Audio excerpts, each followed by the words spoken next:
Tere, kallis ema, nii tore sinuga siin uuesti istuda. Tere, rõõm on minu pool. Ühe saate me oleme juba salvestanud, tegelikult isegi rohkem, lihtsalt esimesed ei tule välja. aga tore, et sa siin uuesti oled meiega. Räägi natuke endast, juhuks kui meie kuulajad kuulavad seda saadet esimesena ja ei ole pereteraapia saadet kuulanud, kuigi väga soovitan. Millega sa tegeled? Millega ma tegelen? Ma tegelen väga paljude erinevate asjadega, aga ma saan aru, et see huvi on rohkem, mida ma erialaselt tegelen. Et erialaselt olen kliiniline psühholoog, psühhoterapeut, olen pereterapeut ja koolitan ka ühtlasi pereterapeut. Olen superviisor-koolitaja. Ja kuidas mis sa igapäevaelus teed peale oma töö? Mida sa naudid? Mida ma naudin? Ma naudin vahel lihtsalt olemist, rahulikku olemist, lugemist. Ma hea meelega loen muidugi erialast kirjandust ikka veel mitukümmend aastat, aga järjest tuleb uusi huvitavaid raamatuid erialaseid, aga naudin ka mitte erialaseid raamatuid, ma naudin jalutamist, ma naudin lihtsalt olemist. Aga mis sa siis oma vabal ajal teed, kuidas sa veedad oma vaba aega peale lugemise? Mõõdukalt meeldib mulle ka füüsiline aktiivsus ja hea meelega kohtun sõpradega, erinevaid tegevusi. Aga ma olen üsna aktiivne inimene olnud kogu elu. Aga räägiks natuke sellest, et sa ütlesid, et sulle meeldib lugeda, on ju. Et palju on mitu aastat sa oled juba psühholoogia valdkonnas toimetanud? Tublit mitukümmend aastat, päris pikalt. Et kuidas on, kui me vaatame neid algusaastaid, kui sa õppima läksid versus tänapäeva artiklid, et kas seal on palju muutusi? No see on hinnanguline palju, et seda ma ei oska öelda, kui palju on palju, et siiski väga palju peab paika ka see, mis oli aktuaalne ka 60-ndatel, nii et niisugused baasilised teooriad on ikka samad, et nad pigem leiavad kinnitust selles mõttes ja midagi tuleb ikka uud põnevat, aga siiski ma julgen väita, et sellised baasilised teooriad on ikkagi need, mis on juba pigem on püsivad. Teada, jah, aga samas ka kui me mõtleme nüüd Eesti ühiskonna peale, siis siiski minu põlvkond ju läbi elanud ja ka sinu põlvkond erinevaid ühiskonna, ütleme siis, me oleme postsotsialistlik maa, et me oleme elanud nii sotsialismi ajal kui kapitalismi ajal, et psühholoogia kui teadus sotsialismi ajal midagi muud kui ta tänapäeval, nii et kui me vaatame ainult Eesti riigi põhiselt, siis siin on ikkagi palju uut ja põnevat meie jaoks. Et ülejäänud maailm on, kes ei ole sotsialismi kogenud, on nad natuke teises kohas olnud võrreldes meiega. Okei, aga ma mõtlen, et kuidas sa seda nagu õpingutes või enda töös, kas see mängib ka rolli? Et kas, sest ma kujutan ette, et väga palju materjal on ikkagist ju nii-öelda läänest pärit, et kas on siis kuidagi mõjutanud või mõjutab see tööd vastavalt sellele, mis riigis sa oled? No eks olemas ka selline suund nagu kultuuride vahelised uuringud, et kuidas mingi asi, kuidas kultuur mõjutab inimese psüühikat ja väärtushinnanguid, seda uuritakse, järjest juurde tuleb huvitavaid artikleid selle kohta, et kunagi noore psühholoogina ka mind huvitas see teema, kuna ma eesti keelt omandasin suhteliselt hilja, et ma olen küll Eestis sündinud, aga teise kultuurilise päritolu ma olen teise taustaga, nii et see mind väga huvitas, aga ma julgen väita, et inimene on ikka inimene ja pigem nii mõnigi kord on kahe erinevast kultuurist pärit indiviidi erinevus on väiksem kui ühest kultuurist pärit kahe indiviidi vaheline erinevus.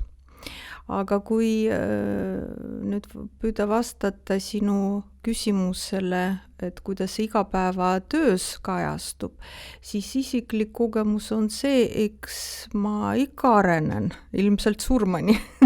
Või oleks õigem öelda, kuni ma töötan, vaevalt, et ma töötan selle erialal surmani, aga ikka midagi õpin juurde ja see mõjutab igapäevast tööd, mõjutab ka kogemus, mitte ainult lisateadmiste hankimine või pädevuste, iga õpilane õpetab midagi mind kui õpetajad, nii et see on selline eriala, kus areng toimub pidevalt. Noore terapeudina kindlasti olin intensiivsem ja kiirem ja praegu ilmselt töötamise stiil on ikkagi mõnevõrra teine. Nii et areng on pidev sellel teekonnal, professionaalsel teekonnal. Jah, väga õige.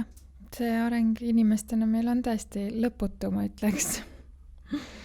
Aga tänase saate teema on meil paarisuhted ja kuidas teha vahet ja kuidas leida siis see hea tasakaal enda vajaduste ja partneri vajaduste vahel. Et ma saan aru, et sul on kogemust, sa küll mainisid, et sa oled pereterapeut, aga tegelikult sa teed ju väga palju tööd ka paaridega, on nii? Ja, ma olen tõesti pereterapeut, süsteemne terapeut, aga paljud pöörduvad paarisuhte teemadega.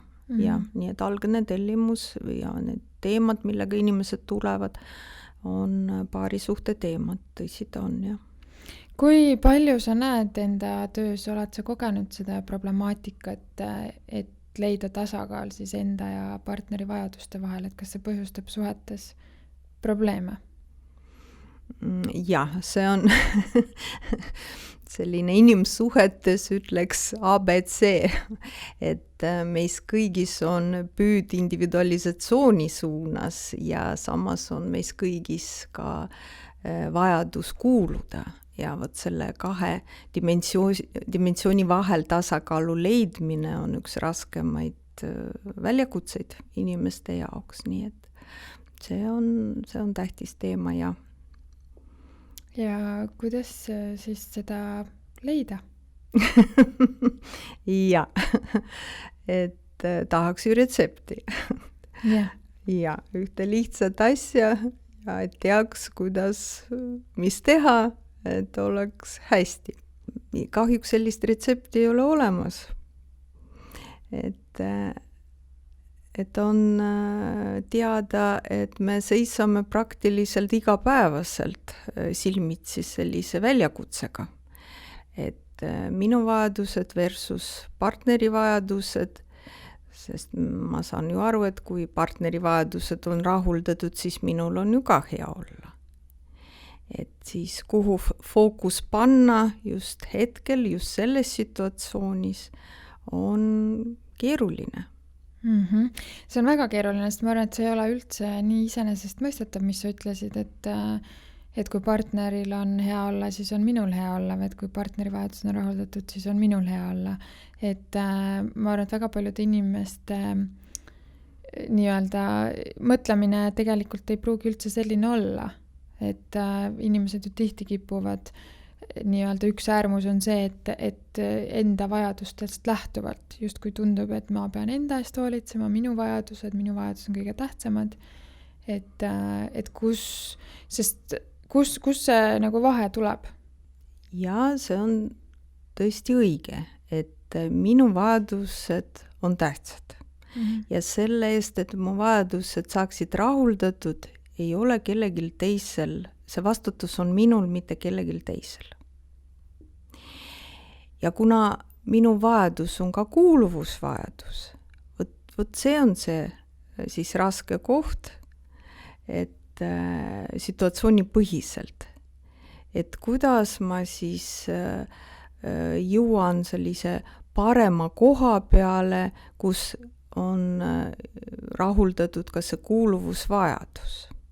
Ehk siis me jällegi jõuame selle koha peale, et minu vajadused versus partneri vajadused ja mis siis teha.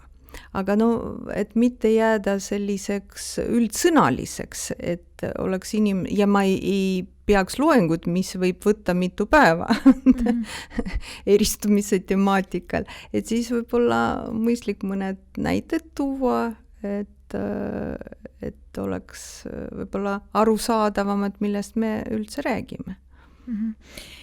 Jah, näited on väga head. Kas mul lihtsalt selle teemaga, mis sa praegu rääkisid, mul on niisugune tunne, et me näiteid siin jõuame veel tuua, aga ma korra peatuks, et see kuuluvusvajadus, kas seda kuuluvusvajadust mitte ei saa rahuldada näiteks sõpradega,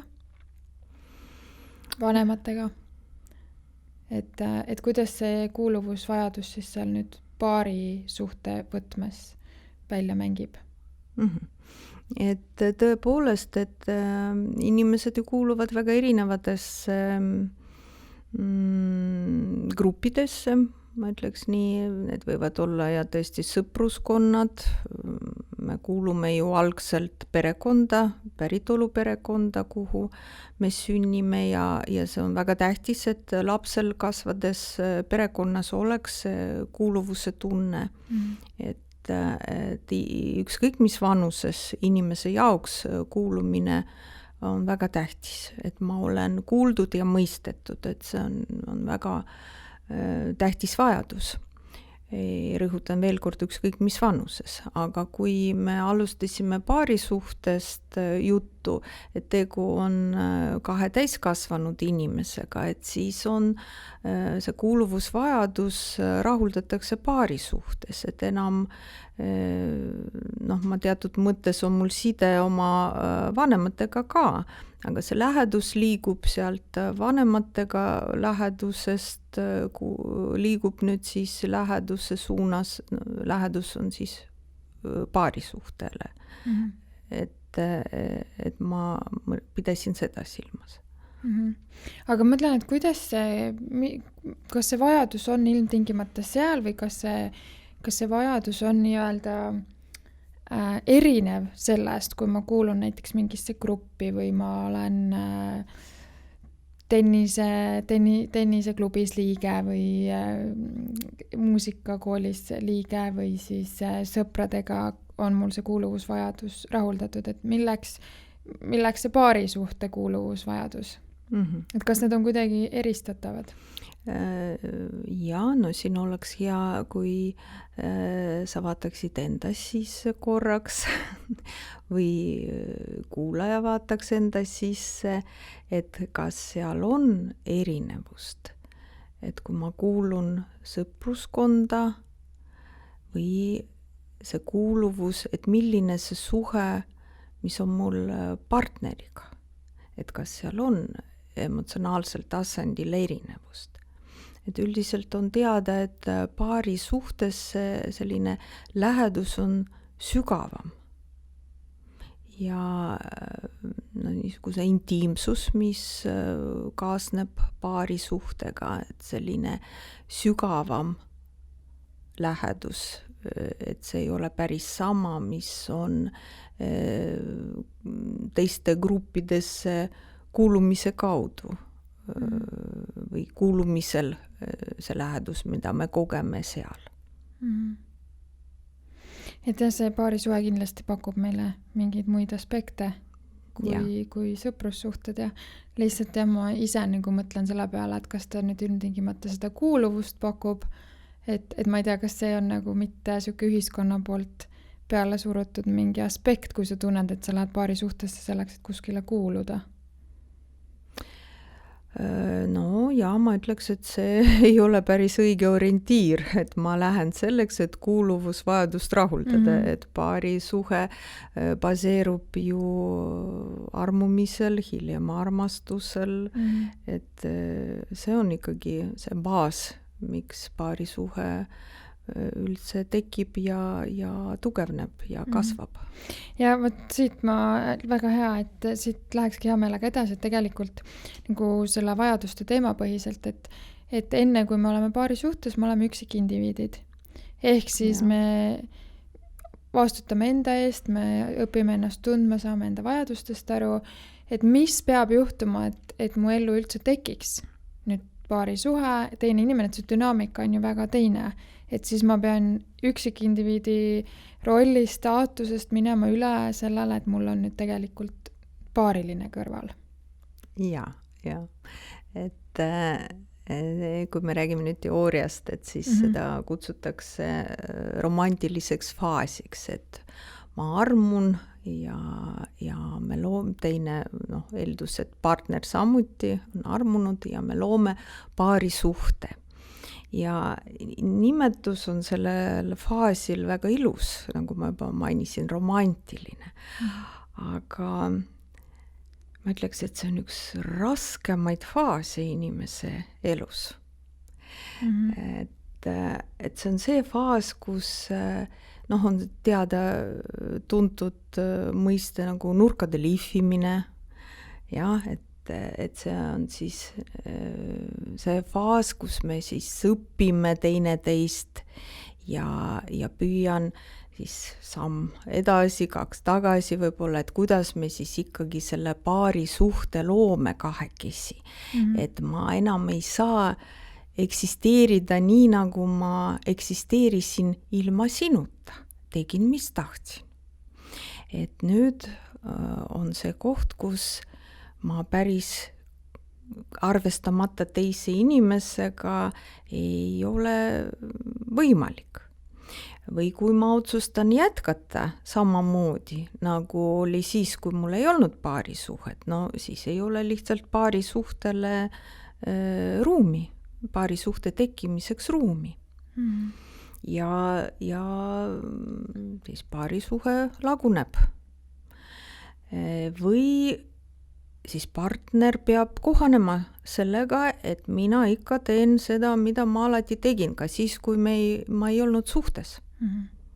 Ja võt siin on muidugi omad riskid, et siis partner peab kohanema, arvestama sellega, et mina teen, mis tahan, ja partner, sina muudkui kohane. Ja hästi põnev teema minu jaoks selle koha pealt, et ma olen ikkagist inimesi päris palju kuulnud sellises ideaalses maailmas rääkimas, et nad sooviksid enda jaoks paari suhet, kus nad saavad jääda täiesti iseendaks ja teha kõike nii, nagu nad on harjunud tegema. Et palju sina praktikas näed või kas teooria, praktika, teooria on natuke 2 eri asja, sinul võib-olla mõlemad küljed on ju kogemuse põhjalt ka. Et kas siuke asi on võimalik, et sa leiad niivõrd ideaalse partneri, kellega sa saad jätkata samamoodi, nagu sa olid siis, kui sa olid vallaline, et just kui need vajadused on nii ühesugused, et väga ei peagi midagi siin nagu muutma hakkama? Ma ütleks nii, et kui üks partneritest jätkab samamoodi nagu siis, kui paari suhet ei olnud, ja nagu ma juba mainisin, see tähendab seda, et teine kohaneb. Ja teine kohaneb siis teisiti öeldes, ta annab oma mina ära. Siis varem või hiljem partnerid jõuavad selle koha peale, kus kumbki ei ole rahul. Sest see inimene, kes on oma mina ära andnud, ei saa olla võrdväärne partner minule. Nii et algselt just kui väga tore, et keegi mind ei piira, teen, mis tahan jätkuvalt. Aga paarisuhet seal ikkagi ei ole, sest see ei ole võrdne partnerlus. Aga nüüd, kui oleks selline case, et mõlemad teevad, mis nad tahavad? Jaa, absoluutselt. Ja kui mõlemad teevad, mis nad tahavad, siis ikkagi ei ole võimalik paarisuhet luua. Et see on väga distantne suhe, et kumbki käib oma rada. Et reeglina, kui inimesed mingil põhjusel ikkagi jäävad kokku, võib-olla nii mõnekski aastaks, siis need paarid on reeglina need, kes ütlevad, no kuidagi läks nii, et me kasvasime lahku. Et me ei tülitsenud, üsna kõik oli enam-vähem okei, aga no lihtsalt kasvasime lahku. See tähendab seda, et see distants ikkagi olnud liiga suur paari suhtes ja paari suhe ei ole saanud areneda. Et seal lähedust saavutada praktiliselt võimatu. Et see on kauge suhe. Väga oluline, väga huvitav. Hästi kokku võetud minu arvates,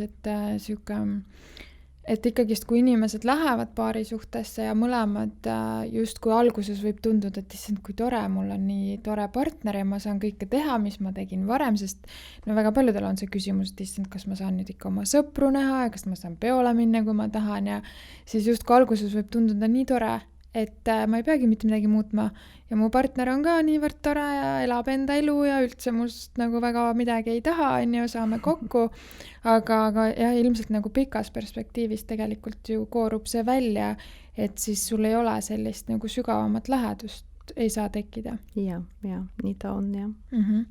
Aga kui me räägime natuke rohkem nüüd sellest esimesest dünaamikast, mis sa välja tõid, et mis on seal need riskikohad mõlemad poolt, et sa korra mainisid seda, et tegelikult see kohaneja kui ka see, kes nii-öelda jätkab sellist enda mina eest seismist tugevalt, et mõlemad tegelikult on rahulolematud samamoodi aja möödudes.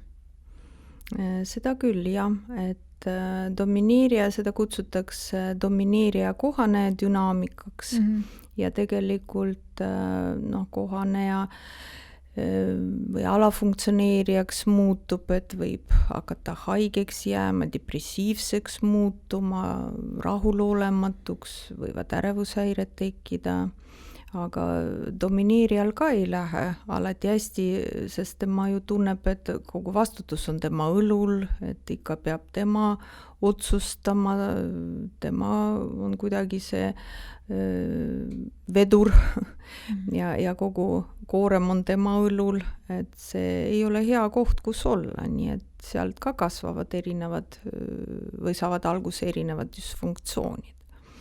Nii et kui see just see, mida sa küsisid. Ma lihtsalt mõtlen, et natuke võiks täpsustada siin seda domineerija ja võib-olla siis kohaneja roll, et mu enda jaoks oli see hästi pikalt segane, et kas me räägime siin ainult nii-öelda paari suhte võtmest, sest ma toon näite, et mees võib näiteks olla, on kodune ema näiteks või ma ei tea, lapsi veel ei ole, on lihtsalt kodune naisterahvas ja mees käib tööl, on ju, et võib öelda, et siis justkui pealt vaadates mees ütleb, et mina toon raha koju, ma teen nii, et sul oleks kõik hästi, justkui võib tunda, et tema on see domineerija, aga samas naine tunneb samuti, et kogu vastutus on tema õlul, mis puudutab paari suhet. Mina teen kodus asju, ma ootan, ma sätin, bookin kontserdipileteid, ma ei jõua seda asja siin vedada, ma tunnen, et kõik vastutus on minu peal. Et kuidas seal nagu vahet teha, et kuidas me siin seda eristame, et kes see siis domineerija ikkagist on ja kes see kohaneja on? Et fakt on see, et ma saan aru, et see naine, kes siis kodus toimetab, et tema ei ole rahul selle rolliga ja see, kes raha koju toob, et tema ei ole ka ilmselt rahul, sest kui üks partneritest rahulolematu, ei ole võimalik, et teine on rahul. Et see rahulolematus üsna nakkav, ma ütleks nii. Et siin võib-olla ei olegi nii tähtis, kes on domineerija ja kohaneja, antud dünaamika puhul orientiiriks on see, et mõlemad on rahulolematud. Ja samas me ei saa orientiiriks võtta seda, et kes käib tööl või kes ei käi tööl, et jällegi ainult sellest lähtuda. Et vahel on nii, et naine käib tööl ja hoopis mees on kodus ja tema õlul, ma ei tea, rohkem lastega tegelemine või vahel on nii, et suurem palk on naisel ja vastutusrikkam töö ja mehel on rohkem vastutust koduste ülesannete eest. Et neid aspekte me ei saa päris orientiiriks võtta, et kes on domineerija, kes kohane. Nii et see ei ole ju ainus dünaamika. Et siin mängivad rolli mitu aspekti, mida tuleb vaadata, sest võib olla domineerija dünaamika. Et siis sellise dünaamika puhul inimesed paari suhtes võitlejad ja võistlejad. Et kes suurem vedur on või kelle õlul rohkem, et siin on domineerija puhul on ikkagi võitlusdünaamika, nagu ma juba mainisin. Ja samas võib olla ka kohane dünaamika. Nii et seal on suurem väljakutse on vastutuse võtmine, et kumbki ei võtta vastutust. Okei, väga huvitav, et ma mõtlengi, et see näide, mis ma tõin, see oligi tegelikult minu jaoks see vastutuse võtmise koht, et oluline ei olegi see, et kes mida teeb, lihtsalt see tunne, et mõlemil partneril on justkui tunne, et nemad vastutavad ja kogu see koorem on nüüd siis nende õlul ja nende kanda.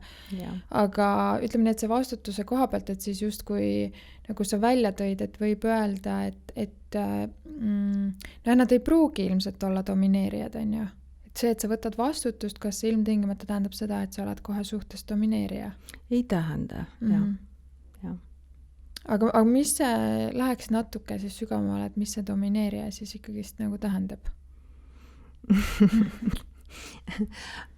Domineerija tähendab rohkem seda, et minu tõde on kõige tõesem.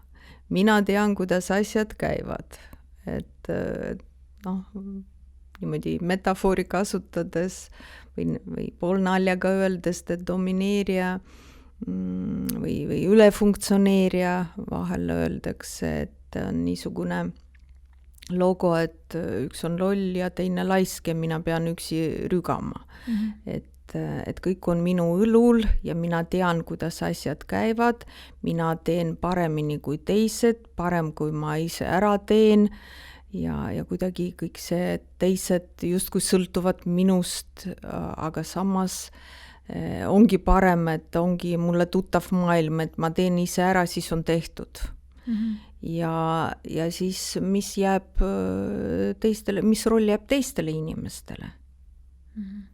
Et nemad siis peavad olema kuidagi domineerijaga siis komplementaarses suhtes, ehk siis teda järgima, kui tema on vedur. Et see on see domineerija ja kohane dünaamika. Jah, et võib-olla lihtsalt siinkohal siis tõmbame natuke sükse selguse mõttes joone, et tegelikult eks need suhted ongi keerulised teemad, et raske jooni tõmmata, et kõik väga palju asju on üheaegselt platsis. Aga et ütleme nii, et see vastutuse võtmine tegelikult ei pruugi üldse olla nagu halb asi. See on tegelikult väga tore, kui sa võtad suhtes vastutust ja lihtsalt küsimus on nagu selles, et kas see on sulle kohane, kuidas sa ennast selles siis tunned. Et tegelikult on ju väga tervislik, kui mõlemad osapooled võtavad vastutust. Jaa, absoluutselt ja tegelikult paariteraapias üks eesmärk või ütleme siis laiemalt eristumise teemad, millega süsteemne teraapia tegeleb, on ikka see, et inimene saaks paremini endast aru ja et ta hakkaks võtma vastutust enda käitumise eest, enda osa eest, mis puudutab ka suhteid. Et tegelikult vastutuse võtmine on hea teema küll, jah, aga enda eest. Et inimene ei ole hea, kui inimene hakkab vastutuse võtma seal, kus ei ole tema vastutuse ala. Et see teeb teisi inimesi temast sõltuvaks ja disfunktsionaalseks, et toodab tihti disfunktsiooni nii tema enda jaoks kui teiste jaoks. See on nii põnevad teemad, raske mul siin valida, aga tuleme korra tagasi.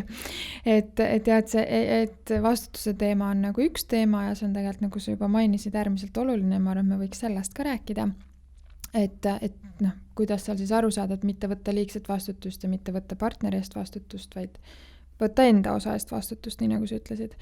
Aga ma tahaks korra puudutada ikkagi hästi huvitavad teemad olid need, nii-öelda kui me tuleme nüüd siis selle dominantse kohaneja temaatika juurde. Ja. Et sa mainisid, et võtaks korra need nagu rollid erinevalt läbi, et kui 2 dominantset satuvad kokku, siis üldjuhul on sellises suhtes, ma saan aru, palju konflikte.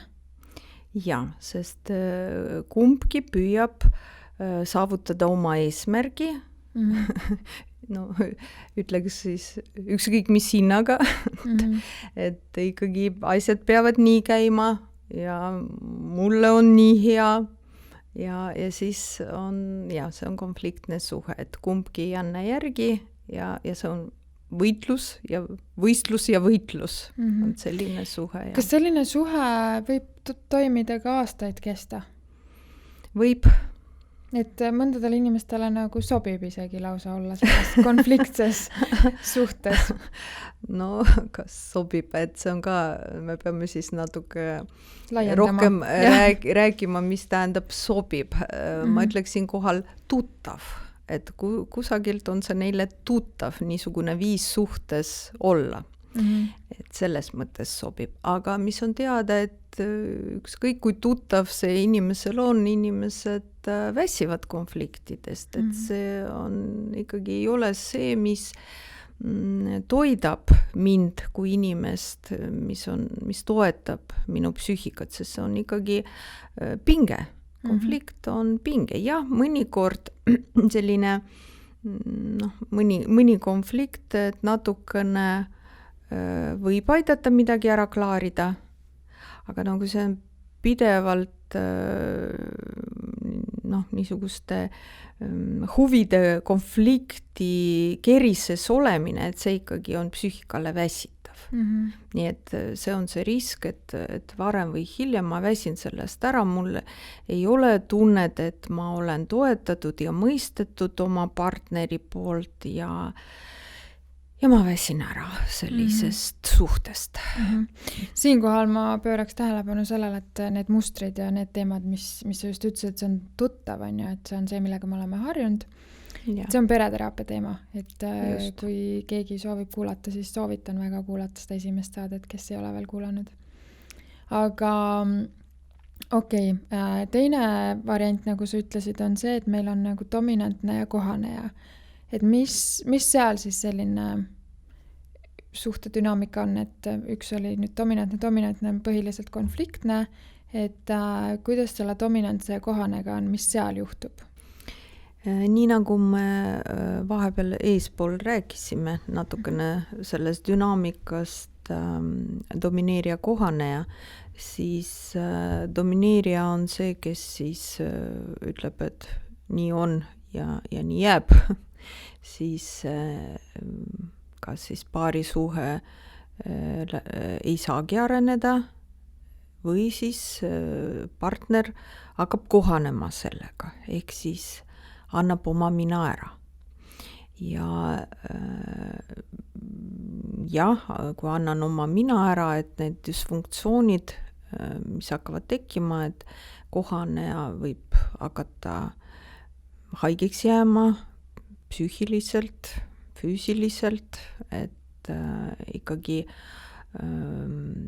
kogu aeg ootab, millised märgid tulevad sellest domineerija poolt, et kuidas vastavalt sellele siis võtab selle rolli, et kuidas ma peaksin olema, et see tuleb mujalt, et domineerija juhib ja mina siis püüan vastavalt sellele temaga suhtes olla.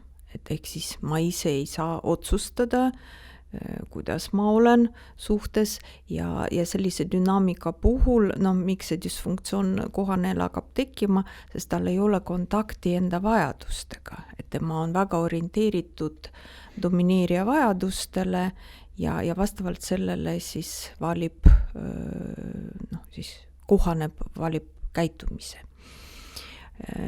Aga sealt edasi siis tekib küsimus, et kas domineerijal on siis kõik hästi ja nii nagu ma eespool juba ütlesin, et ei ole. Et domineerija ju tunneb samamoodi, et tema on üksi. Et tema on see, kes vastutab, kes peab ütlema, kuidas asjad on, et tema peab tegema, kui tema ei tee, siis on asjad tegemata. Nii et see dysfunktsioon võib hiljem kujuneda ka domineerijale, ehk siis rahulolematuse tõttu võivad tekkida ka kõrvalsuhted, alkoholism, teiste ainete tarbimine, sest ta kuidagi tunneb ka seda üksindust, et mul ei ole kedagi, kellele toetuda või mul ei ole võrdsed partnerid, et kõik sõltuvad minust, et see ei ole ka hea koht, kus olla. Mm-hmm. Ja kolmandana me mainisime seda, või sa ütlesid enne, et võivad ka olla 2 kohanejat koos. Minu maailmas tundub see küll täitsa peaaegu võimatu, aga et kuidas need 2 kohanejat siis kokku saavad, aga täitsa eksisteerib, ma saan aru. Et mis see selline siis dünaamika pikas perspektiivis, kuidas see välja mängib? Et seal on ikkagi see, et kumbki ei võta vastutust ja kumbki ei ütle, mõlemad nii-öelda ootavad teiselt, et võta sina initsiatiiv enda kätte ja nii mõnigi asi lihtsalt ei saagi alguse, et seal on selle vastutuse temaatika on probleemne, et kes siis ikkagi algatab, kes võtab vastutuse, et ootan, et partner teeks, partner samamoodi ootab, et teine teeks, nii et. Aga mis seal siis nagu juhtub, et siis oletame, et ma olen nüüd ise küll kohane ja justkui siis ootan oma partnerilt kogu aeg, et tema teeks, aga ise ei tee midagi. Ja, et reeglina. Ja see samuti ju viib rahulolematuseni, et mina ootan, tema ei tee ja partnerile on see ka võõras roll otsustada, vedada, tema ka ootab, et keegi otsustaks, keegi teeks. Nii et mõlemad on rahulolematud. Okei, aga kui me nüüd räägime sellest, et kuidas nendest suhet, kas see on mingi nagu siuke terve variant ka? Mis see hea variant on? Mis see 4. variant on või äkki on veel midagi, mis ei ole läbi käinud? Hea variant on ikkagi, või orientiir on ikkagi rahulolu. Mm-hmm. Et me ei saa kirjutada inimestele välja retseptit, et te peate just niimoodi tegema. Mm-hmm. Ja mis on hea suhetes ja suhetele on ikkagi paindlikkus. Mm-hmm. Paindlikkus ja kui inimesed sattunud mingi raskuse ette, partnerid on sattunud, et nad saavad sellest rääkida, mis juhtus, ma saan ennast väljendada, partner saab ennast väljendada ja me jõuame lahenduseni. Okei, aga kui me võtame nüüd need dünaamikad, sest ma näen, et see on nagu hea orientiir, millest edasi rääkida, et kui on nüüd 2 seda domineerivad koos ja tülitsevad, on konfliktid ja kes siis nüüd peale jääb, et mis seal võiks hakata esimese asjana tegema, et kui tahta seda suhet ikkagist hoida ja kuidagi seda dünaamikat muuta nagu paremaks? Mm-hmm. Tihtipeale on domineerijate puhul ei ole probleemi enda seisukoha väljendamisega. Mm-hmm. Küll aga võib-olla probleeme kuulamisega. Ja võib-olla probleeme väljendamisega selles osas, et kuidas anda teada enda vajadustest. Mm-hmm. Et mitte käsi puusas nõuda, et asjad on nii ja nad peavad olema nii, ja ma tahan, et sina teeksid nii, vaid see, et kuidas anda märku enda vajadustest sellisel viisil, et see oleks partneril, oleks võimalik kuulda. Mitte süüdistades, mitte etteheited tehes, mitte ultimatiivsel kujul, mitte ähvardades, et seda peavad domineerijad õppima lisaks kuulamisele. Kui nad sellise, need võtted algul tehniliselt ära õpivad, harjutavad igapäevaselt ja saavad kogemuse, et on võimalik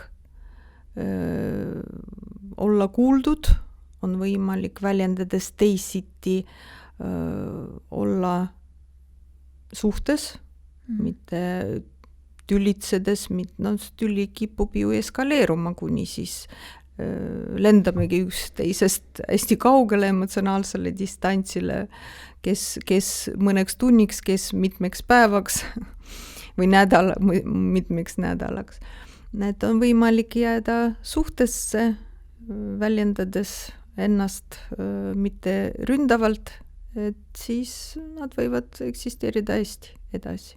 No mulle tundub, et sellisel domineeriva dünaamika puhul on ikkagist ka mingisugune võib-olla seal all uskumus, et tegelikult keegi justkui ei nagu nii vasta mu vajadustele, et ma pean kuidagi ise hästi tugevalt seisma, sest muidu ma ei saa siin elus midagi. Et selle nagu mustri peaks justkui nagu ümber kirjutama või saama seda kogemust, et tegelikult lähedussuhtes on võimalik olla ja väga meeldivalt ja tegelikult heas partnerluses partner ikkagist ka arvestab ja on kuuldud ja pakub mõistmist ja et saad enda vajadusi nii-öelda pehmel moel ka täita või hoolitseda nende eest. Ja, et see väljakutse, et kuidas siis ikkagi anda märku enda vajadustest nii, et ma oleksin kuuldud. Ja, sest tihtipeale inimesed tulles terapeudi juurde ütlevad, ma olen seda 100 korda rääkinud, isegi 100 korda see on lihtsalt selline kõnepruug, aga ütlevad 1,000,000 kordi, et ma ei usu enam, et on võimalik, ma olen sellest kogu aeg rääkinud. Et küsimus ongi selles, et mil viisil, mis olukorras, mis see kontekst on olnud, kuidas seda on tehtud, et ei olnud võimalik kuulda, aga siin on ikkagi ei saa kogu vastutuse ainult ühele panna. Et seda dünaamikat inimesed teevad ikkagi koos. No ma mõtlengi, et eriti kui me räägime praegu sellest 2 domineerivast, on ju. Yeah. Et ütleme, et domineeriva puhul mulle tundub, et väga oluline on ka ikkagist, et tekib see arusaam, et me oleme sinuga sellest kunagi rääkinud, et tegelikult kui minna paari suhtesse, et tegelikult see suhe on ka osa minu vajadusest. Et ei teki enam seda, et sa pead kuidagi ainult ise enda eest ja mina, aga sa justkui võtad selle omaks, et su elus on nüüd selline faas, etapp, kus sa tegelikult oled otsustanud minna suhtesse ja sa saad ka aru, et selleks, et see suhe toimiks, sul on vaja sinna panustada, et see, mis me alguses rääkisime, et sa ikkagist pead osa minast loobuma selleks, et paari suhtele tekitada ruumi. See on oluline selliste domineerijate puhul. Ja, et see minast loobumine, et see on justkui midagi ära andmine, et see ju inimesi hirmutab. Et ma isegi ütleks, et sisu on küll see, et nii öelda, et ma ei saa enam teha kõike nii, nagu oli siis, kui mul ei olnud paari suhet. Aga kui ma tean, et kui palju rohkem ma vastu saan selle kaudu, nii et et ma ei tee kõike nii nagu enne paari suhet, aga ma saan väga palju ka vastu selle tõttu, et ma olen nüüd paindlik ja arvestan ka sinuga, et siis ei ole seda, et ma midagi justkui annan ära, et ma ikkagi saan palju ju vastu, et seda kuuluvust ja mõistmist ja. Ja, ma arvangi, et see küsimus on selles mõttes hästi no olekski hea endalt küsida, et mis see su vajadus on, et kas see paarisuhe on see, mida sa väärtustad hetkel ja sa oled valmis selle jaoks ruumi tegema, või siis on sinu jaoks võib-olla individualistlikud väärtused hetkel olulisemad ja olulisem on, et sa saad teha nii, nagu sa tahad ja arvestada ainult iseendaga. Jaa, see on tõesti nii.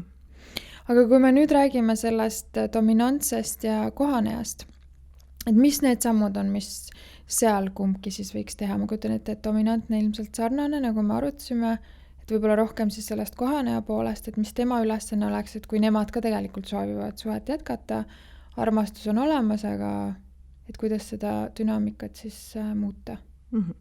Et väga tähtis orientiir, mida sa praegu mainisid, et armastus on olemas. Kui inimesed on sellises kohas, et armastus ei ole surnud, et see on tähtis orientiir.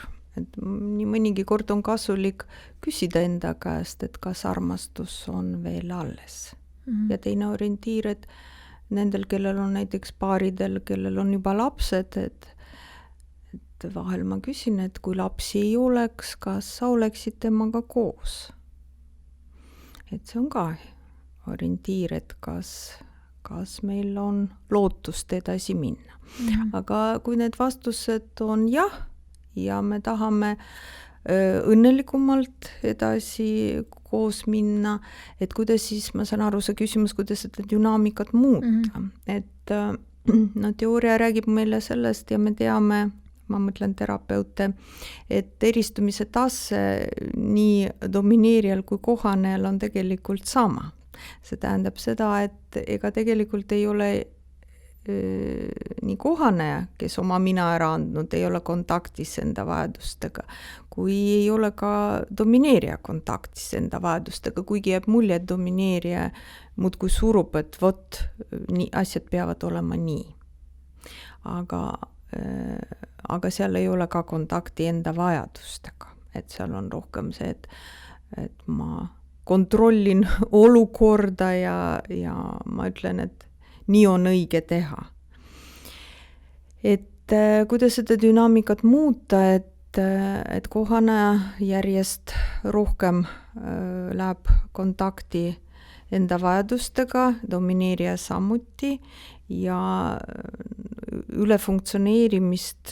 domineerimist tuleks maha tõmmata ehk siis sammu tagasi teha, et kohaneja saaks hakata ka vastutust võtma enda elu eest, enda vajaduste eest ja ega suund on ikka nii nagu domineerija puhul, et me saaksime avatult rääkida ja avatult rääkida selles mõttes, et tähtis, et partner kuulab, et see tunne, et ma olen kuuldud, on väga tähtis paari suhtes. Aga samas ma mõtlen, et me rääkisime domineerija puhul, et üldjuhul on see, et domineerijal ei ole probleemi enda vajaduste väljendamisega, et domineerija, üks asi on väljendamine, teine asi on, ega on ka inimesed, kes lihtsalt teevad, nad ei ütlegi midagi, ta lihtsalt käitub suhtes nii, nagu ta ise tahab, on ju.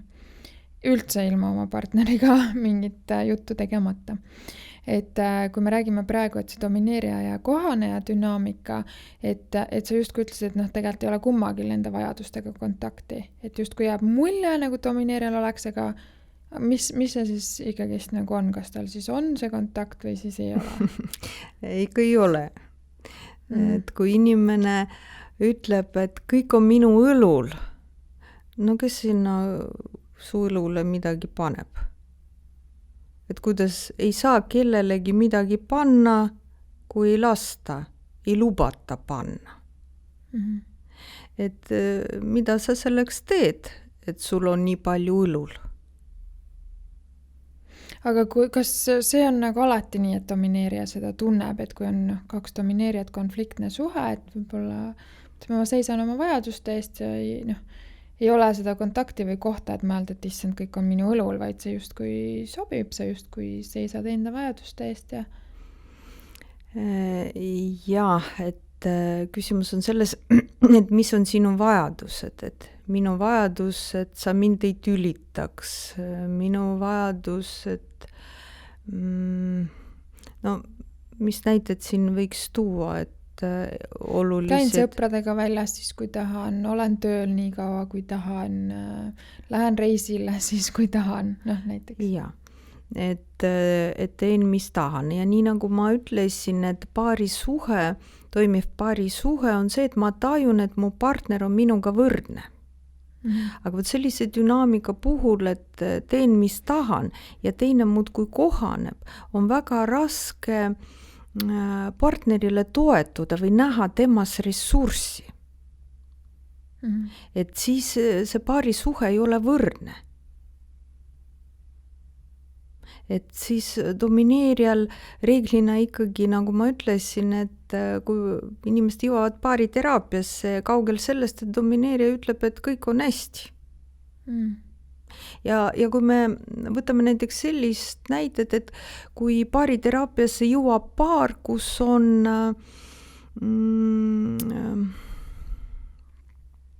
domineerija on kujunenud ka sümptom, no näiteks domineerija on hakanud jooma. Sest elu on ikkagi, see koorem on nii raske ja kõik on minu peal, minu õlul ja selline paar jõuab teraapiasse, noh, et ilmselgelt ei ole ju domineerijal vajadused rahuldatud ja ei ole hea olla, et temal on samuti juba sümptom kujunenud ja noh, kohane on niikuinii on kaotanud oma mina ja raske koht, kus olla, nii et. Mul on selline tunne, et see võib päris kaua kesta, sellepärast, et kui sa oled ikkagi domineerija, siis alguses võib tunduda, et see kohaneja on ideaalne partner sinu jaoks. Et meeldib ja laseb teha ja laseb olla ja ma saan käia ja ma saan teha. Et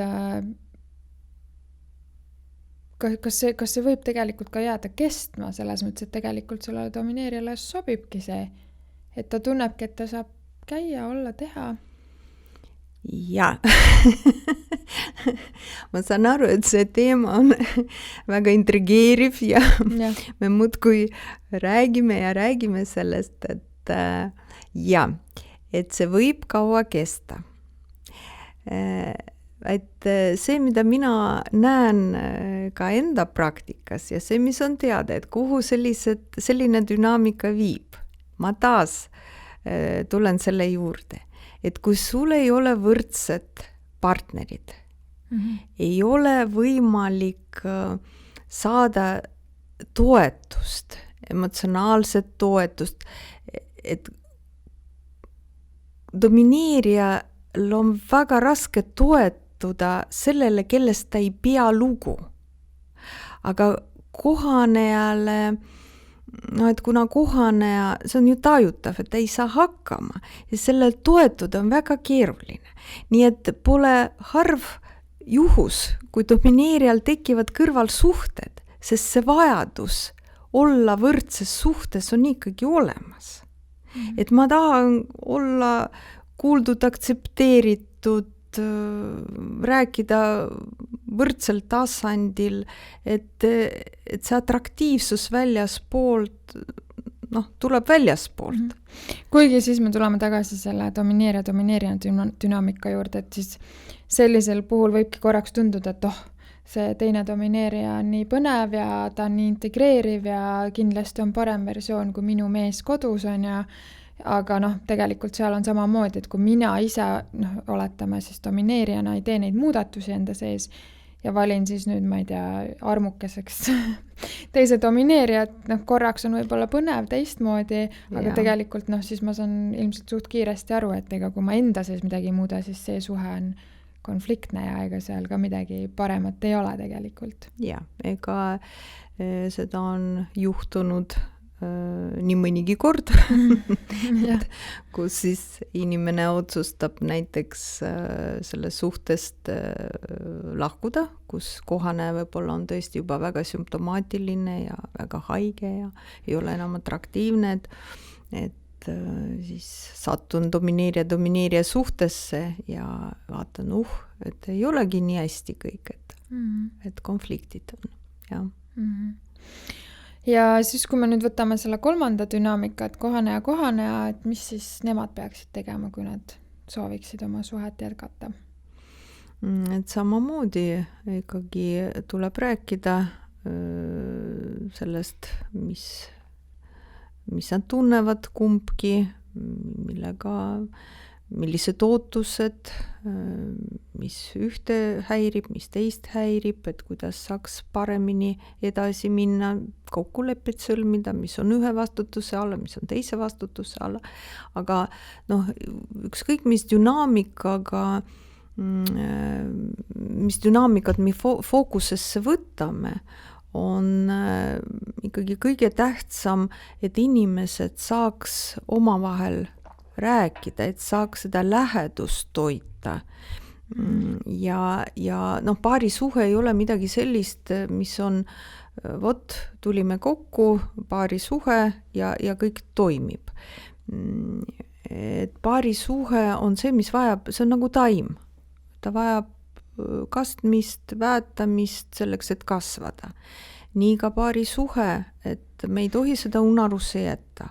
Peame seda toitma, lähedust hoidma ja see tähendab seda, et oluline hoida avatuna paarisuhed ja me räägime, me oleme koos, me nii toimetame koos, kui toimetamine, see on funktsionaalne koos olemine, aga väga tähtis, et me räägime avatult üksteisega ja sealt siis sünnivad need otsused, et kuidas siis ületada mingeid takistusi või siis lihtsalt seda lähedust säilitada, et ei jätta unarusse paarisuhet, sest igapäevane elu teeb seda meiega, et me muudkui toimetame, üks asi vajab tegelemist, teine asi, tööasjad, ma ei tea, mingisugused, ma ei tea, kui on lapsed, siis lapsed nõuavad tähelepanu, õhtuti väsinud,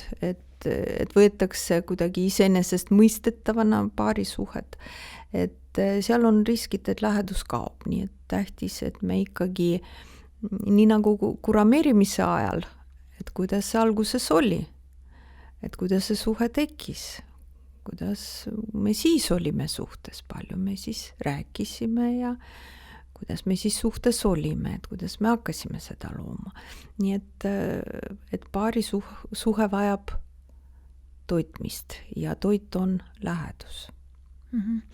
Ja tulles nüüd nende dünaamikate juurde korra tagasi, et mul tunne tahaks nagu kokku tõmmata seda, et kohanejate teema, et ma ütleks, et nende puhul on ikkagist olulisem, et nad saaksid oma vajadustega kontakti ja õpiks võtma rohkem vastutust. Kui me rääkisime lihtsalt domineerijatest, siis nemad peavad pigem nagu õppima seda vastutust jagama, ära andma, kuidagi natuke maha tõmbama, et kohanejad peaksid hakkama tegelikult, mitte ainult see rääkimine, see on nagu järgmine samm, aga esimese asjana peaks nagu tegelema siis sellega, et tegelikult võtma vastutust üldse iseenda eest ja selle suhte eest. Ja, selle rääkimisega, et see on esimene või teine samm, sõltub. Et võib ka sellest alustada, et me hakkame sellest kõigepealt rääkima ja siis hakkame samme astuma, aga rääkimisest ei piisa, et me saame aru, et mina olen kohaneja, olen oma mina ära andnud, sellepärast mul on dysfunktsioon. Et sellest ei piisa, et me ainult räägime ja domineerija väljendab et minul ka ei ole hea olla, et kõik on minu õlul, tunnen vastutust. Et siis järgmiseks astume samme. Aga nüüd, kui me räägime, see natuke nagu puudutasid, ma arvan, väga oluline on see, et tegelikult hea paarisuhe tähendabki seda, et meil hoiame seda lähedust ja meil on mõlemil see läheduse tunne olemas ja rahuldatud, mis siis suhtest võiks iseenesest olla, on ju. Et kui me räägime praegu, et jätame korraks need dünaamikad kõrval, et oletame, et meil on ikkagi siuke tervem paarisuhe, kus siis räägime oma vajadustest, oleme kontaktis oma vajadustega. Et see on ju hästi inimlik tegelikult, et kui kaks erinevat inimest, erineva taustaga saavad nüüd ühel hetkel kokku, et ikkagist igas suhtes on see, et kuidas me siis neid olukordasid lahendame. Et mina tahan täna minna sõpradega välja ja sina tahad olla kodus ja kaisutada. Et kuidas siis, kuidas neid vajadusi siis nii-öelda balansseerida? ja, et või kompromissi leida või mis siis teha? Kas kompromiss on üldse hea? jaa, kas kompromiss on üldse võimalik selles olukorras, et üks niisugune vana metafoor, mida ma olen palju kasutanud, et kui minu lemmikvärv on punane, aga partneril on lemmikvärv sinine, et kuidas selles olukorras kompromissini jõuda. Et kas meie peame siis mõlemad armastama lillat värvi, et mis on kompromiss, et elus tegelikult paari suhtes, jah, me kõik kuidagi püüdleme selles suunas või püüame sinna kompromissini jõuda, aga see on üldse võimalik. Et see tihtipeale ei olegi võimalik kompromissini jõuda, nii et see näide, mis sina tõid, on üks nendest, kuidas me selleni jõuame. Et kas siis välja minna või mitte välja minna. Ega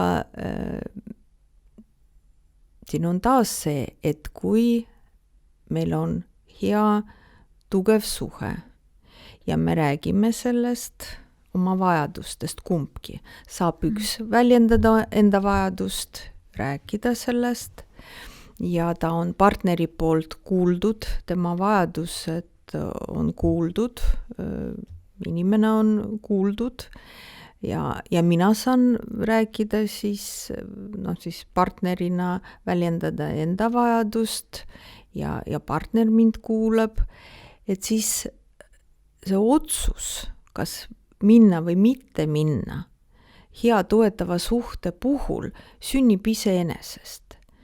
Et tihtipeale inimesed, kui see suhe, paari suhe on avatud ja on soe, siis ütlevad, no lõpuks see ei olegi nii tähtis, et tegelikult on mul hea meel, kui sa lähed välja, et see on täiesti okei. Või selle vestluse käigus ütleb, tead, tegelikult ei olegi täna välja minna, ei olegi nii tähtis, ma isegi tunnen, et ma parema meelega ikkagi jään sinuga koju.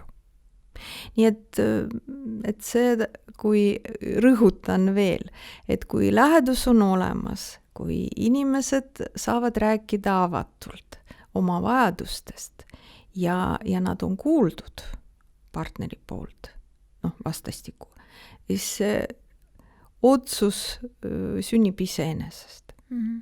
Ja ma arvan, et üldjuhul on siin ikkagi tegemist nagu kogemusega ka, et tegelikult on oluline, et sa saad aru sellest, et siin ei ole ainult see kuulmise aspekt, mulle tundub, vaid tegelikult ka see kogemus, et su partner on jäänud sulle koju, ta on sulle vastu tulnud või sina oled saanud välja minna, et siis sa tegelikult nagu leebud või see suhe nagu täidab sind selles mõttes, et see pall on nagu balansis, käib käest kätte, on ju. Et jah, et ma lihtsalt tooks siinkohal välja, et ilmselt kust tekivad sellised konfliktid, ongi need dünaamikad, mida me just enne arutasime. Et kui sa tegelikult kogu aeg koged, siis seda, et su partner ei tule sulle vastu, ilmselt on tegemist domineeriva inimesega, kes tegelikult ei arvesta sinu vajadustega, ei paku sulle seda lähedust, võib-olla mõistmist, et siis ongi väga raske leida seda tunnet, et ma olen selles suhtes kuidagi hoitud või mul on siin hea olla. Et kuidagi tahaks rõhuda, et tegelikult hea suhte puhul inimene tunneb selle ära, et tegelikult on olla hea suhtes ja see kuidagi, nagu sa ütledki, et see sünnib iseenesest. Et ilmselt, kui kellelgi on sees selline tunne, et jah, aga ma ju räägin, aga ta ikkagist alati teeb nii nagu ta tahab, et see tegelikult ei ole see koht. See on väga hea indikaator selleks, et midagi võiks suhtes tegelikult muutuda. Ja, et nagu me eespool rääkisime, et väga tähtis osata kuulata. Sest tihtipeale, et kui üks räägib ja teemad on emotsionaalsed, me kõik oskame kuulata siis, kui teemad ei ole emotsionaalselt laetud. Ja paari suhtes samuti. Paljud teemad üldse ei sütita inimesi, aga kui teemad on emotsionaalsed ja aju metafoor muidugi, läheb nii-öelda kuumaks, et inimene muutub reaktiivseks, et emotsioon tuleb üles. Et siis on väga keeruline kuulata, et siis tahaks rääkida ja tahaks rääkida, kuidas minu mätta otsast asjad näevad, et väga keeruline selle hetkel kuulata ja mõista inimest. Aga seda on võimalik treenida. Ja siin ka vastutus mõlemile inimesele, et ka kuulaja saab märku anda, et ole hea, et see ei ole see, mida ma hetkel vajan. Palun kuula mind. Aga kuidas on, kas see kuulmisest ma ütleks, et ikkagist ainuüksi ei piisa, et see on kindlasti hästi suur samm, või kuidas sa ütleks, et kui sa tegelikult suudad kuulata oma partnerit, et siis ka sellest tegelikult tekib kuidagi suurem mõistmine ja siis ma suudan teha kuidagi paremaid valikuid. Et üks asi on see, et võid ka olla suhtes, kes just kogu aeg kuulab, aga teeb ikkagi nii, nagu ta ise tahab. No jaa, et kui see oleks mõni konkreetsem näide, mida sa mõtled, siis oleks me võime selle sama näite võtta, et mina tahan jääda koju, mees tahab minna välja, mõistav mees on, ütleb jaa, kallis, ma saan aru, hästi tore, sa tahad koju jääda, tahaks ka, aga lähen ikkagist välja. Et ütleme nii, et see kuulamine justkui ei ole probleem. Et inimene on kohal, kuulab, mõistab, aga ikkagist nagu muster on see, et ta ikkagist teeb alati nii, nagu ta tahab. Et vot see sõna alati. Et kui töötab see, kui suhtes on piisavalt paindlikkust. Et kui seekord võib-olla sündis selline otsus, et ma ikkagi pean minema või ma tahan minna. Aga tasakaalust lähevad asjad välja siis, kui ma tajun, et see on alati nii. Et kui on mõni teine kord on see, et et ma tegelikult tahtsin küll minna, aga ma hetkel saan aru, et sulle on tähtis, et ma ei lähe ja ma jään täna koju. Vot see peaks olema balansis, et ei ole sellist tunnet, et ma ei saa vastu nii palju, kui ma annan. Et see tunne on väga tähtis, et ma annan, aga ma saan sama palju vastu. Aga kui oluline roll on siin näiteks väärtushinnangutel selles osas või siis nagu üks asi väärtushinnangud, võib-olla teine asi ka vajadused, sest me oleme inimestel nii erinevad, et kui ma olen ühe mehega koos, et võib-olla tema vajadus sõpradega väljas käia on minu omale kuidagi nagu lähedasem kui mõnel teisel. Et meil on ju väga erinevad vajadused ka inimestena, et kuidagi üks partner sobib paremini kui teine võib-olla, et ühe jaoks tundub täiesti võimatu olla koos sellise mehega, kes tahab kogu aeg väljas käia, teise jaoks on see nauding, sest ma tahan ise ka. Ja, et eks kergem muidugi sellist paari suhet luua, kus on väärtushinnangud sarnased. Et see loogika on see, et mul on kergem mõista sind, kui meil on sarnased väärtushinnangud. Aga see tõenäosus, et ma leian sellist partnerit, kus on absoluutselt kõik ühte moodi, ehk siis enda klooni. et see kõlab juba jaburalt, nii et igal juhul varem või hiljem me seisame nende teemadega silmitsi, et ühele hetkel sobib üks ja teisele sobib teine käitumine. Nii et me ei pääse keegi nendest teemadest, et mida teha siis, kui huvit on, kui suusad on risti läinud, mis puudutab vajadusi.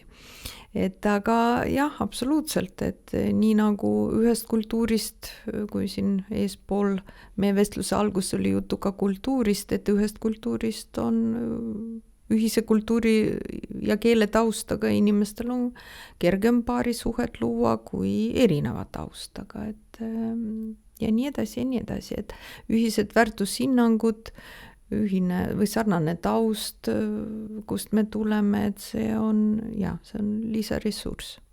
See aitab kaasa sellele No lähedusele? jah, selles mõttes, et see mõistmine, kui meil on sarnane taust, et mul on kergem sind mõista, et see on mulle tuttav. Aga kui olulised on need väärtushinnangud ikkagist, et kui väärtushinnangud on väga erinevad, aga armastus on väga suur, et kas on võimalik pikas perspektiivis seda suhet ikkagist toimima saada või pigem? Kui kaks inimest tahavad suhet säilitada, siis on kõik võimalik. Küsimus on, kas see suhe on siis nüüd olulisem kui mu see väärtushinnang? Kumb võidab? Kas on piisavalt paindlikkust paari suhtes ja kas on võimalik koos edasi liikuda, nii et me saame need takistused ületatud ja need arusaamatused. Ega küsimus ei ole ju ainult selles mõttes väärtushinnang kui väärtushinnang, et küsimus on selles, et kuidas me seda raskust ületame, et sina väärtustad ühte ja mina väärtustan hoopis teist, et kuidas me selle erimeelsusega toime tuleme. Too mulle palun mingi hea näide siia minu ja kuulajate jaoks. No võib-olla ma võtaks sellist temaatikat, mida ma olen terapeudina praktikas palju kohanud, et kui paari suhtes on teemaks see, et mees näiteks toob välja seda, et kõige tähtsam on see, et mu pere majanduslik olukord oleks hea. Ma kannan hoolt selle eest, et naine ja lapsed ei peaks muret tundma, et neil ei ole, ma ei tea, korralik elamine või ei ole korraliku toidu laua peal või et me ei saa reisida sinna, kuhu me tahame reisida või ei saa neid arvuteid, mida tahetakse või ja nii edasi ja nii edasi. Kõik see, mis puudutab materiaalset poolt, et see on väga tähtis ja siis on kõik rahul ja minu kui mehe jaoks on see väga-väga oluline, et ma pean oma peret üleval ja nad ei pea millestki puudust tundma. Ja naine ütleb, et minu jaoks ei ole üldse tähtis see aspekt, sest ma kasvasin peres, kus mul kõik need vajadused olid rahuldatud ja ma tean, et see ei ole see, mis mind õnnelikuks teeb. Et mul oli kõik olemas ja ma ei vaja seda. Ma saan väga vähesega hakkama ja minu jaoks on palju tähtsam, et sa oled minu päralt, sa ei tööta nii palju, sa ei mõtle nii palju sellele aspektile, et see ei ole üldse mingi teema minu jaoks. Ma ei ole need autod siit tahtnud ja ma ei ole neid riideid tahtnud ja minule piisab korterist, mitte sellest uhkest majast, mida sa mulle võimaldad. Et mina tahan, et sa oleksid palju rohkem minu ja lastega. Et siin üks selline väärtuste konflikt, et mis siis selles olukorras, et mis suunas liikuda siis koos. Näiteks selline näide. Ja kuidas siis liikuda? Kuidas siis liikuda, ja.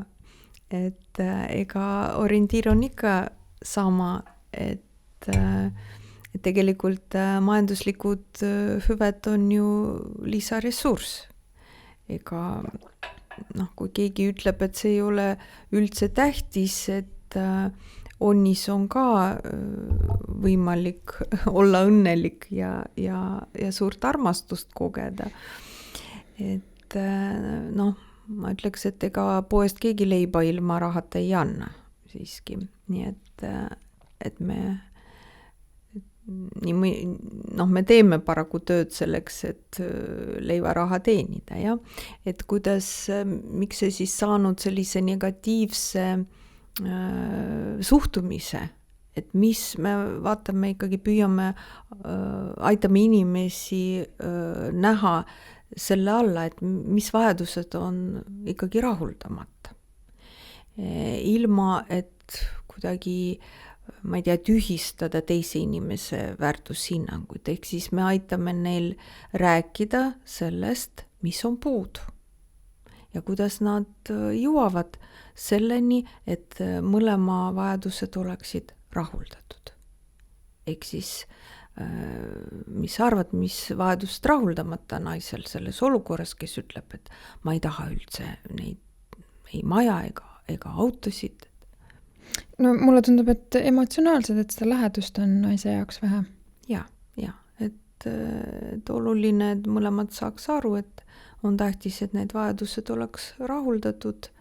Nii et siis ei pea ka nii palju tühistama ja võitlema selle majanduslikete väärtuste vastu.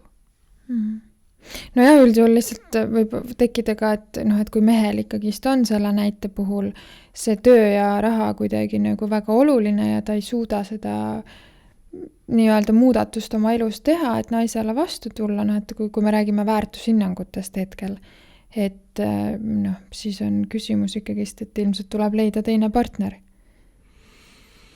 Mitte ilmtingimata, et nagu ma ütlesin, et kui inimesed räägivad omavahel ja räägivad avatult, et ka mees räägib avatult sellest, et mis temal hinge peal on. Ega tema ei ole ju robot, kes teeb tööd selleks, et tuleks raha, et temal on samamoodi emotsionaalsed vajadused ja lähedusvajadus ja kui tema saab sellega ka oma vajadustega kontakti ja räägib sellest, et siis nad koos jõuavad parema lahenduseni. No aga mulle tundub ikkagist, et siis see mees peab ikkagi midagist muutma, et kui see dünaamika jääb selliseks, et üks teeb tööd, kui teisel on vaja rohkem lähedust, siis kui see seda kummaltki poolt ei muuda, siis suhteliselt nagu võimatu ju koos jätkata. No see, mida ma ikkagi praktikas näen, et tihtipeale see töö ei kannata, et on võimalik teha tööd ja samas säilitada lähedust partneriga. Et tuleb lihtsalt oma elu reorganiseerida teatud mõttes. Ja selles mõttes, et mingi muudatus peab ikkagist olema, et küsimus ei ole selles, et keegi peab vähem tööd tegema või töökohta vahetama, aga midagi sa pead selles suhtes muutma, sest või siis on ka variant leida uus partner. Mõlema jaoks selles mõttes, et meie ju eesmärk on see, et mõlemad tunneksid ennast hästi, et kui naine ei tunne ennast hästi, ei tunne ju mees ja vastupidi, et... Ja seda küll, aga ma ikkagi ütleks, et see uue partneri leidmine ei ole selles mõttes esimene lahendus. Ja. Et kui inimesed ei astu üksteise suunas samme ja miski ei toimi, ja tõesti, nagu ma enne mainisin, et armastus on surnud ja nii mõnigi kord üks partneritest on juba selle koha peal, et ei soovi jätkata. Et siis ei ole enam lootust, aga kui inimesed ikkagi tahavad koos jätkata ja teevad üksteise suunas samme, võib-olla isegi ma ütleks nii, et üksteise suunas, vaid iseenda vajadustega kontaktis olemise suunas. Sest rõhutan, kui me nüüd räägime sellest näitest, et rõhutan veel kord seda, et mees, kes peab tähtsaks, et perel oleks majanduslikult vajadused rahuldatud, tema ei ole robot, tal on samamoodi emotsionaalsed vajadused, nii et kui ta saab sellega kontakti, siis ta saab aru, kuidas neid rahuldada, et kuidas paari suhtes on võimalik kogeda teistsugust tunnet, et mitte, et ei ole ainult roboti või raha toojav rollis, et siis inimesed suudavad muudatused ellu viia. Aga kuidas selle lähedusvajadusega on, et kas see saab olla inimestel erinev, et ja selle töönäite puhul, aga kui me räägime ainult lähedusest, et võib-olla sellel meesterahval ei olegi nii suurt läheduse vajadust, kui on sellel naisterahval antud näite puhul? Ja nii ta on ja vot see, mis on lähedus, et seda me kogeme ikkagi kasvades peres. Ehk siis need mustrid tulevad päritolu perest. Et kas me oleme kogenud lähedust, mis on minu jaoks lähedus. Ja kui ma ei ole seda kogenud, ma ei tea, mis see on, siis on keerulisem jah. Et poolest, et ma ei pruugi teada, mis on lähedus. Ma mõtlengi, et tihtipeale inimesed võivad komistada nagu selle otsa, et just kui tahad, et see suhe toimiks, on veel avatud kommunikatsioon, suudad veel öelda, et tead, kallis, no ma nii väga armastan sind, ma toon seda raha koju selleks, et sul oleks hea elu. Ja naine siis räägib enda versiooni, et jah, hästi tore, kallis, ma hindan, et sa tööd teed, aga ma väga sooviks, et sa oleks natuke rohkem minuga kodus, on ju. Aga just nagu jõuta selleni, et tegelikult, et see lähedusvajadus või arusaam üldse sellest lähedusest ongi tegelikult nii erinev, et seda, et kuidas siis seda saada nii-öelda toimima, et kui see tegelikult ongi erinev ja see mees võib-olla ei saagi aru, mis lähedusest see naine üldse räägib, sest tema kogemuses seda ei eksisteeri, tal on kõik hästi. Nii-öelda sellega, millega tema on harjunud. Ja. Et nii võibki olla.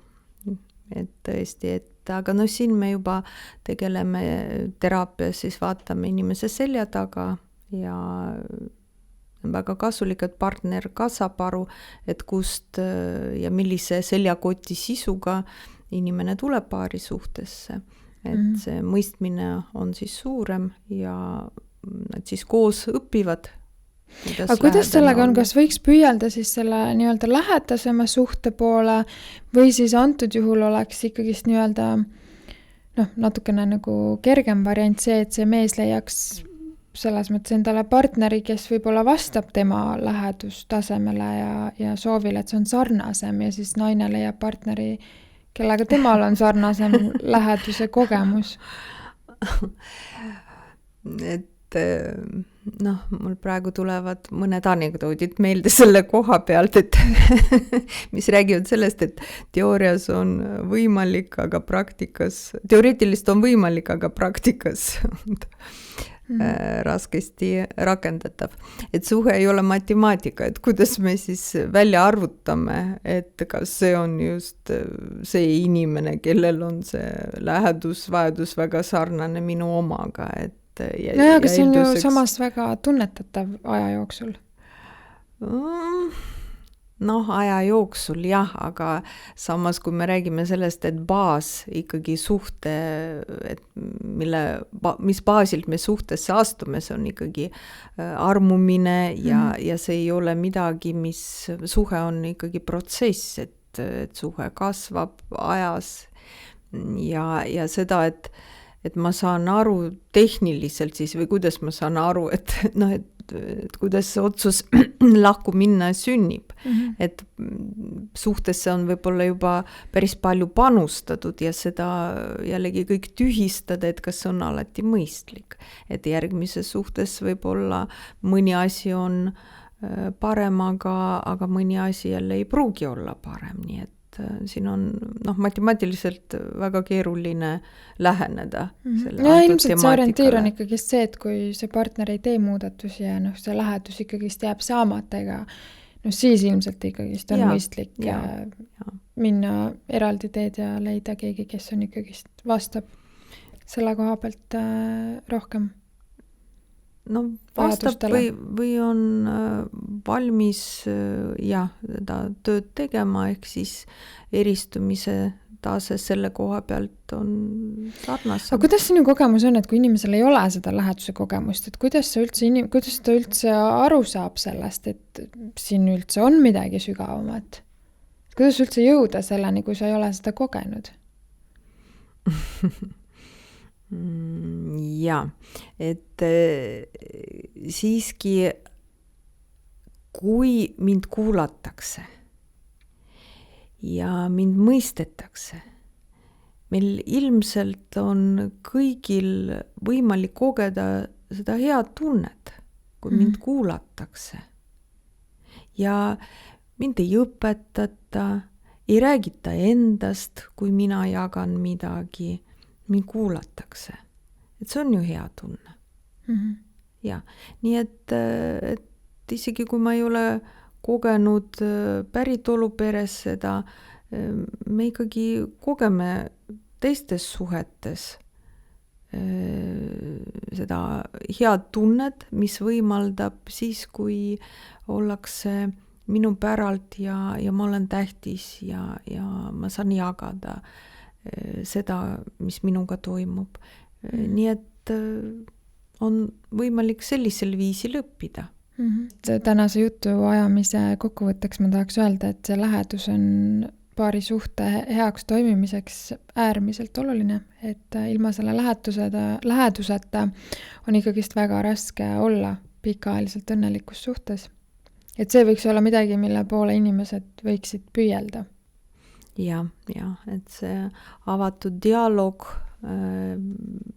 kuidas minul sinuga ja siis partner saab mulle rääkida, kuidas temal minuga suhtes on ja selle kaudu läheduse kogemine, et see, ehk siis nagu sa ütlesid, lähedus paari suhtes on väga-väga tähtis.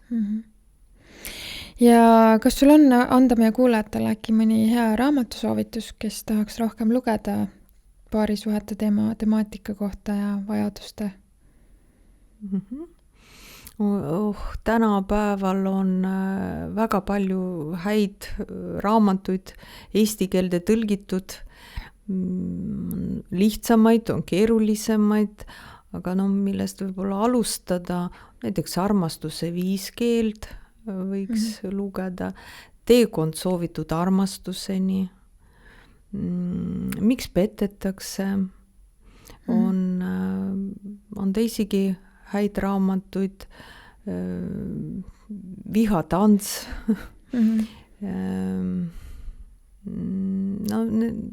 see, mis mul praegu esimesena tuleb. 4 raamatut on juba palju. Alustaks üks väike samm korraga, et siin lugemist jätkub. Aga lõpetuseks, kuna meil on selline formaat, et ma soovin, et kuulajad saaks endale teha 2-3 märget selle kohta, et mida oma igapäevaelus rakendada, saaksid sa korraks kokku võtta 1, 2, 3 punkti, et mida võiks teha, et see suhe oleks siis rohkem tasakaalus ja et kuidas leida siis seda tasakaalu, mis selleks teha, et enda ja partneri vajadused oleks mõlemad kuuldud. Et on esimene samm, või ma ei ütleks, et esimene samm, see on väga suur samm, aga mis on väga tähtis, et oskus kuulata. Oskus kuulata ja kui ma kuulan, kui ma olen kuulaja rollis, siis ma püüan ka seda inimest mõista, et ma olen kuidagi püüan rääkija vajadustest aru saada. Teine tähtis asi, et rääkija räägiks ka tõesti endast ja kommunikeeriks enda vajadused, et selgelt ütleks välja, mida ta vajab, ilma et oleks süüdistav ja ründav. Ehk siis kasutaks mina vormi, mida mina tunnen, mida mina vajan. Ehk siis kuulamine, mõistmine ja mina vormi kasutamine. Aitäh sulle, mul on olnud sinuga väga põnev ja aitäh meie kuulajatele ja loodan, et te saite siit palju kasulikku. Aitäh!